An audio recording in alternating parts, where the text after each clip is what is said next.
এই পৃথিবীতে আমি আল্লাহ পাক যা কিছু তৈরি করলাম, সৃষ্টি করলাম, বানালাম, সকলেরই মৃত্যুর স্বাদ গ্রহণ করতে হবে।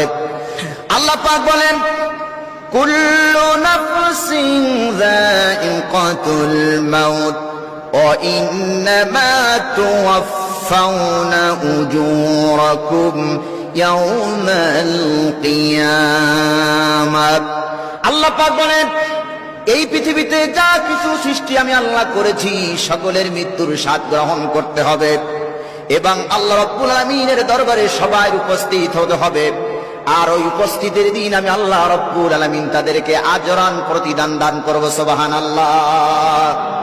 এই পৃথিবীতে আল্লাহ যা তৈরি করছেন সকলেরই মৃত্যুর স্বাদ গ্রহণ করতে হবে, ভালো এবং মন্দ, এই দুইটার প্রতিদান দেবেন। তার নাম কি?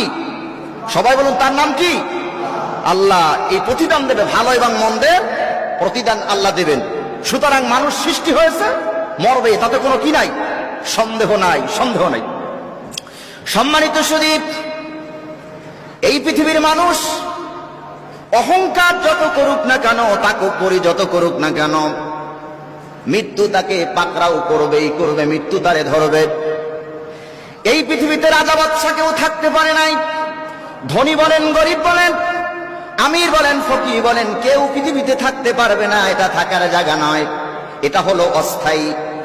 স্থায়ী জায়গার নাম হলো পরকাল।